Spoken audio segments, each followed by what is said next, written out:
सुनिए, शरीर में महादेव रहता तो ऐसा ऐसा वैज्ञानिक बना दिए हैं मशीन। यदि हम आप लोग सोनोग्राफी कराते तो मशीन लिखता कि इतना छोटा सा महादेव देखो फल्ला जगह पर है। ऐसा आता है का सोनोग्राफी में? मशीन में आता है किसी के कि यहाँ मैंने सीना में महादेव बैठा है कि पेट में बैठा है, यहाँ कपारे में है, नहीं आता है। सुनिए, महादेव कहाँ है? हम आपके विश्वास में है। यदि हम आप मान गए कि महादेव गुरु है तो गुरु है।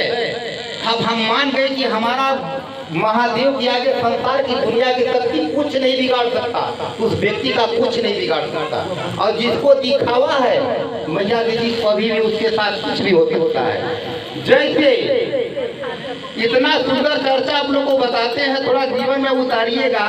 अकबर बीरबल को आप लोग जानते हैं कि नहीं? एक बार अकबर के दरबार में बीरबल टीका लगा के जाता है, बढ़िया सिंहासन पर बैठा हुआ। अकबर कहता है कि अरे ये तो पुजेरी है। तो पूछता है अकबर, ये बीरबल बहुत टीकाधारी हो, बताओ किसका टीका लगाते हो? बीरबल को तो जानकारी था नहीं, कहता है अरे सब कोई लगाते हैं कि हाँ भगवान का ही चंदन है, लगाते हैं भाई। क्या भगवान रहता कहाँ है? बीरबल तुमको ही पहले बताना है कि भगवान रहता कहाँ है और करता क्या है, जल्दी बताओ। अब बीरबल सोचने लगा हम क्या बताएं, हम क्या बताएं? क्या अच्छा इसके लिए हमको वक्त चाहिए महाराज। क्या वक्त चाहिए? कब तुम्हें चाहिए? कि बस आज कल बीतेगा परसों उत्तर दूंगा। क्या सुन लो, परसों तुमको इसका उत्तर देना है। अगर उत्तर नहीं देते हो तो अकबर का क्या सजा है जानते हो? अच्छी तरह फांसी का। उस समय राजाओं का जो सजा था सीधे फांसी पर भेज देता।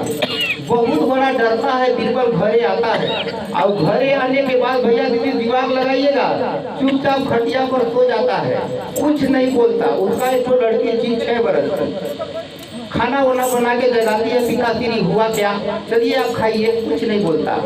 कह रहे हुआ क्या बताइए तो सही।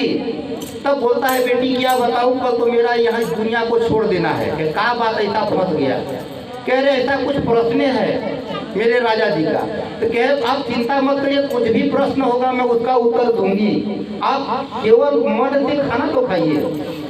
उठता है, धीरे धीरे खाता है। खाने के बाद कहता है बताओ बेटी, जीवन में उतारिएगा। भैया दीदी एक चीज और बता देना चाहूंगा, जो व्यक्ति पुण्य आत्मा होता उसके घर में किसी के मांगने से बालक भी जन्मता है तो पुण्य आत्मा जन्मता है। अपने जन्मते हर धर्मों को सीख जाता है, माता पिता का सेवा करता है।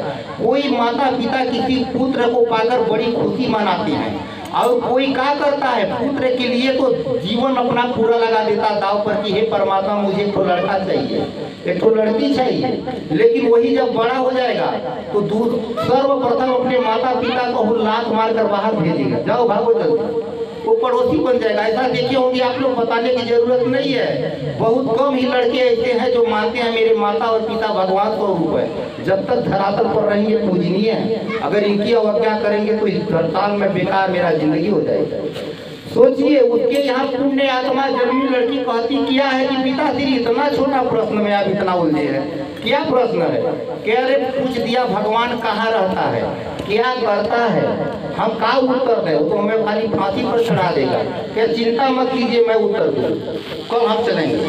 कल बड़ी नहा धोवा के सब बढ़ता है, लड़की को लेकर दरबार में जाते हैं। दरबार में जैसे ही पहुँचते हैं देखता है अकबर की उसके साथ एक आगे आगे लड़की है, पीछे पीछे बीरबल। कह रहे लड़की को बैठा दो भाई भाई।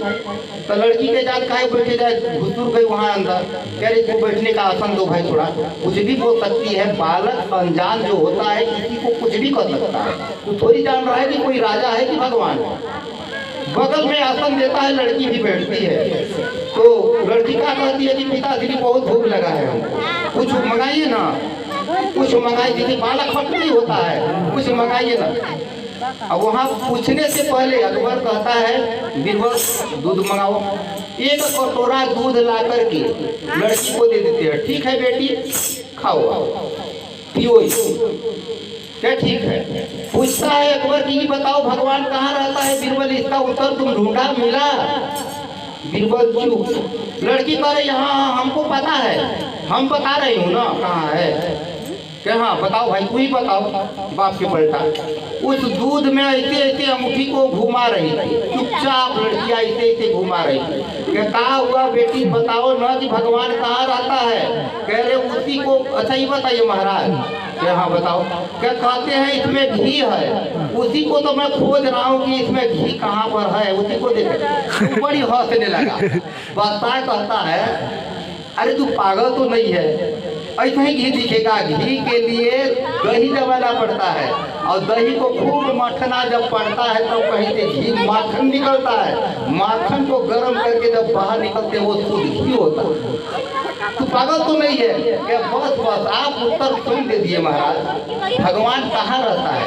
ये मानवपन केवल जैसे दूध में दिख नहीं रहा है, केवल वह दूध है। अपने कर्मों से जन्म तो ले लिया, अब इसके आगे का विधान आपके जिंदगी में है। उस परमात्मा तक जाना है, बात करना है आपको, तो आज भी बात हो जाएगी। उस परमात्मा को आप सत्संग रूपी मथनी से, सत्संग एक दही है, उसको आप जमाइए और भक्ति रूपी मंथनी से उसको मथना चालू कीजिए। परमात्मा आपसे बात करने लगेगा। अब बेचारा अकबर चुप लगा। तो बता, सही बताओ बेटी करता क्या है? ये बताओ। ठीक है मान लिया भगवान तो है मेरे अंदर है, मेरे विश्वास में सब कुछ है, लेकिन करता क्या है? क्या बस बता रही हूँ करता क्या है। अच्छा ही बताइए महाराज, जो ज्ञान देता है वो गुरु होता है कि जो ज्ञान को सुन रहा है वो गुरु होता है? कि नहीं, जो ज्ञान देता है वो गुरु होता है। तो हमको ऊपर आने दीजिए, मैं गुरु ना हूँ भाई।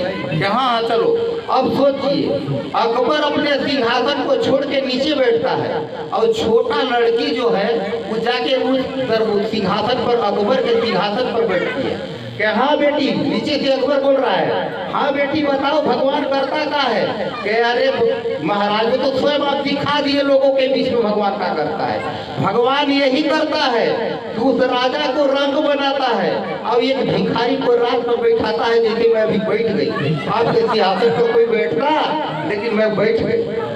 बेचारा चुप लगा दिया। यही भगवान करता है मेरे भैया दीदी। भाग्य से महादेव जैसे गुरु मिले हैं, प्रेम से इनकी भक्ति करके अपने जीवन को संवार लीजिए। नहीं जैसे गुरु बहना लोग हैं, अपने सास से लड़ेंगे, अपने ससुर से लड़ेंगे, अपने दौरानी जेठानी में लड़ेंगे। लड़ के जिंदगी को मत कीजिए। हम पूछना चाहूंगा कि इस मानव का सबसे बड़ा शत्रु कौन होता है? तो मानव का सबसे बड़ा शत्रु कोई है तो उस मानव का यह अहंकार है, उस मानव का क्रोध है। जो गीता में कृष्ण भगवान लिखे हैं कि पल भर के लिए मानव के जीवन में क्रोध आता और उसके जिंदगी की सारी ज्ञान नष्ट हो जाता है। और जैसे मानव का ज्ञान नष्ट हो जाता है उस मानव की पतंग हो जाती है। सोचिएगा, पल भर दिन भर गुस्सा आया हुआ मानव कुछ भी कर बैठता है। क्यों करता है? खूब ज्ञानवान व्यक्ति की बात बता रहा हूँ। रावण बहुत बड़ा ज्ञानी था, छोटा सा भूल उसका सर्व विनाश कर डाला, अच्छी तरह जानते होंगे।